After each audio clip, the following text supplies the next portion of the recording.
Welcome to unfiltered NEET channel में बिना किसी टाइम वेस्ट के डायरेक्ट टॉपिक पर बात करते हैं। पिछले एक महीने में मैंने काफ़ी बच्चों से बात करी और जेन्युइनली जो बच्चे इस टाइम इशू फेस कर रहे हैं उस पर हम बात करेंगे। नीट 2027 में अब काफ़ी मंथ नहीं बचे हैं, धीरे धीरे आपका टाइम जा रहा है। आपको धीरे धीरे अब ट्रैक पर आना शुरू कर देना चाहिए। ऑलरेडी आपको 2 मंथ हो चुके हैं और ऑलरेडी नीट, आपको पता है रीनीट की वजह से पेपर ऑलरेडी बहुत ज़्यादा, जो बच्चों का बैच था वो ऑलरेडी बहुत ज़्यादा डिले रहा है, तो इसलिए आपको इस टाइम स्पीड में काम करना चाहिए। वैसे एक पॉइंट बोला जाता है that speed is not important then direction. अगर आपकी डायरेक्शन सही है तो स्पीड मैटर नहीं करती, बट ऐसा भी नहीं है कि आप बहुत ही स्लो चल रहे हो, डायरेक्शन में हो, बट इतना भी स्लो नहीं चलना कि आपका सिलेबस ही बिल्कुल एंड टाइम पर हो, क्योंकि आपको पेपर से पहले एक महीने कम से कम टेस्ट सीरीज और रिवीजन में पूरा ध्यान देना पड़ेगा, तब जाकर आप परफॉर्मेंस अच्छा करोगे। ठीक है। बेसिकली काफ़ी बच्चे इस टाइम प्रॉब्लम फेस कर रहे हैं। सबसे पहले फोकस की। देखो, फोकस के लिए आपको माइंड को ट्रेन करना पड़ेगा। आप डिस्ट्रैक्शंस, फोकस, ओवर थिंकिंग, ये सारे टॉपिक है ना कहीं रिलेट करते हैं हमारे डोपामीन सिस्टम से। हमारा माइंड जो है उसको, जैसे ही हम किसी स्ट्रेस में आते हैं ना, तो उसको तुरंत एक इंस्टेंट प्लेजर चाहिए, उसको इंस्टेंट डोपामीन चाहिए, क्योंकि डोपामीन वो केमिकल है जो हमसे पढ़ाई भी करवाता है और वही हमसे टाइम वेस्ट करवाता है।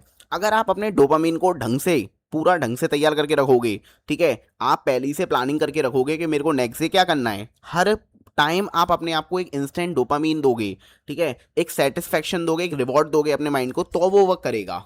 आप कह रहे हो कि नीट 2027 का पेपर जो है वो मई में है, 1 साल बाद है या 8 महीने बाद है, तो आपका माइंड जो है वो उसको चाहिए इंस्टेंट रिवॉर्ड। वो कोई भी काम करता है उसको तुरंत उसको मजे चाहिए बेसिकली। तो अब आप देखना, आप 12 घंटे पढ़ लिए, 10 घंटे पढ़ लिए, तो आपका माइंड कहेगा आज मैं बहुत ज़्यादा पढ़ लिया तो चलो टीवी देख लेता हूँ या यूट्यूब चला लेता हूँ या जंक फूड खा लेता हूँ, तो उसको रिवॉर्ड चाहिए होता है।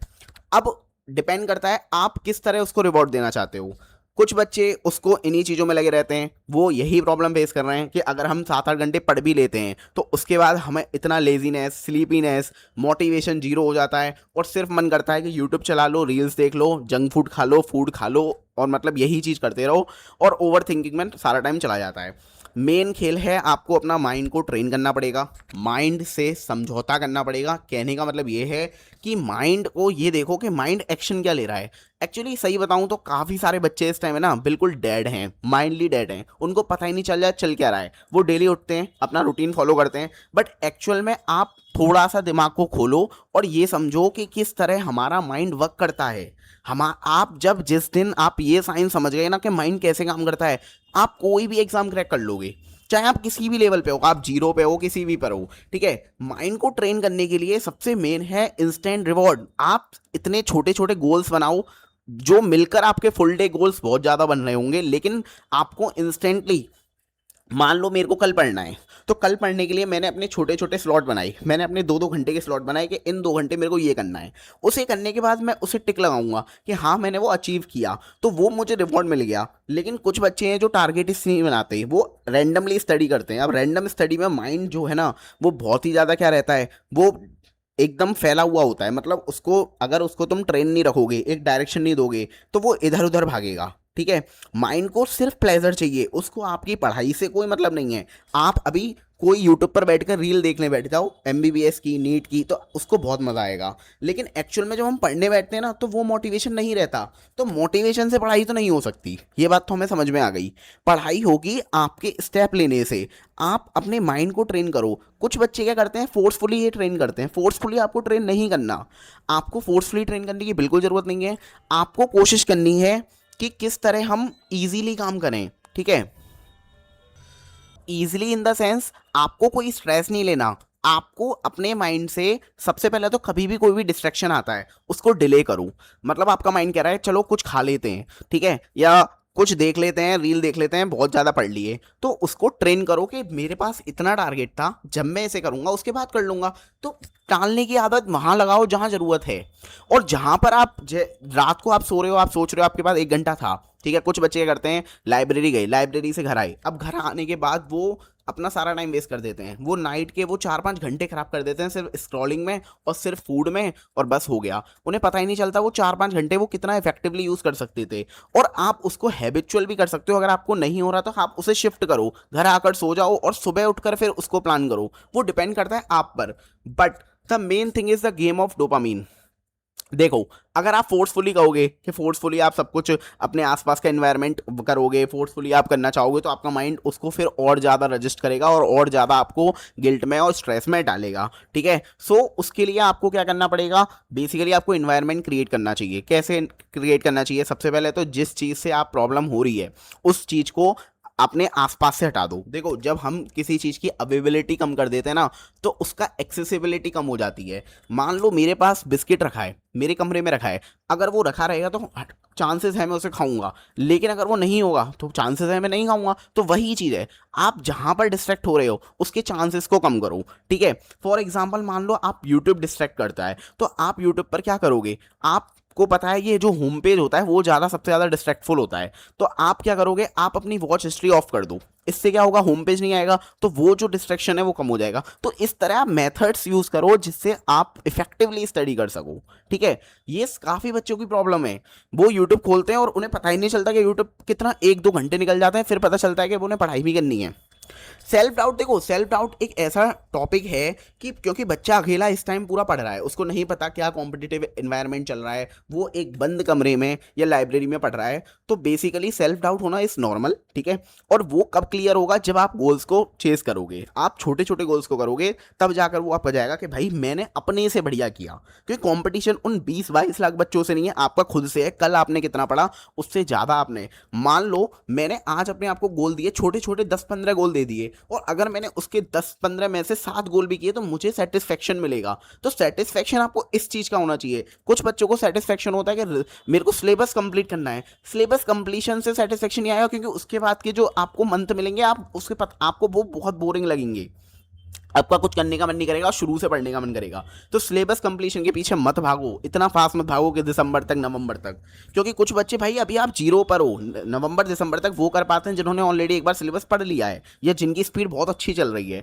अगर आप बेसिक स्पीड पर हो तो आप बैच के साथ चल सकते हो, इसमें कोई भी प्रॉब्लम नहीं है, कोई भी प्रॉब्लम नहीं है। अगर आपका मार्च तक भी सिलेबस खत्म हो रहा है, मेन थिंग इज कि आप क्वेश्चन प्रैक्टिस में टाइम दे रहे हो या सिर्फ लेक्चर में टाइम दे रहे हो। 90% बच्चे को बस लेक्चर में ही घुसा रहता है, मतलब पूरा टाइम निकल गया और रात हो गई और वो सेटिस्फाई है कि भाई मैंने आज अपने लेक्चर्स देख लिए। ठीक है, इतना नहीं होता। तो मैंने कुछ बच्चों से बात करी, उनका इंटरेस्ट क्या रहता है, जो टीचर्स स्टोरी समझाते हैं, मतलब अपनी कोई कहानी बता रहे होंगे उस चीज में, मतलब वो चीज उसे याद रहेगी, वो चीज याद नहीं रहेगी जो मैंने पढ़ाया है। बट टीचर्स जो फालतू बातें करते हैं, अपनी डेली लाइफ शेड्यूल बताते हैं, तो वो चलो कोई नहीं, वो टीचर बता सकते हैं।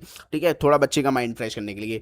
ठीक है, या गाना गा सकते हैं, शायरी, जो भी है। लेकिन बच्चे का क्या है, वो बच्चे को वही चीज याद रह जाती है, बट पढ़ाई याद नहीं रहती। ठीक है, तो बेसिकली आपको यही ध्यान रखना है, क्वेश्चन प्रैक्टिस आपको, अगर आप अपना डेली के स्लॉट में हाफ डे अगर आप क्वेश्चन प्रैक्टिस में नहीं दे रही तो उससे बहुत ज़्यादा प्रॉब्लम आ जाएगी। तो प्लीज़ आप अपना हाफ डे फिक्स कर दो क्वेश्चन प्रैक्टिस के लिए। टेस्ट के मार्क्स आप अभी धीरे धीरे आपके टेस्ट के मार्क्स बढ़ेंगे, ऐसा नहीं है कि फास्टली बढ़ जाएंगे, बट आप अपने अंदर ग्रोथ देखो कितनी हो रही है। डाउट सॉल्व की बात है, आप चैट जीपीटी वगैरह का इस्तेमाल करो, कोई दिक्कत नहीं है। लेकिन अगर आप किसी क्वेश्चन में डाउट सॉल्व में बहुत ज़्यादा टाइम दे रहे हो तो वो बहुत ज़्यादा प्रॉब्लमेटिक क्रिएट कर देगा। उससे आपके क्वेश्चन तो आप होंगे, लेकिन एक दिन में सिर्फ 10-10-15 क्वेश्चन कर आपका काम नहीं चलेगा। इससे अच्छा है आप ऐसे क्वेश्चंस को सॉल्व करो जिसके सॉल्यूशन वीडियो सॉल्यूशन हो, ताकि उस वीडियो को देखकर आप तुरंत अपना अपना डाउट सॉल्व कर सको और ज़्यादा टाइम आपको ना लगे।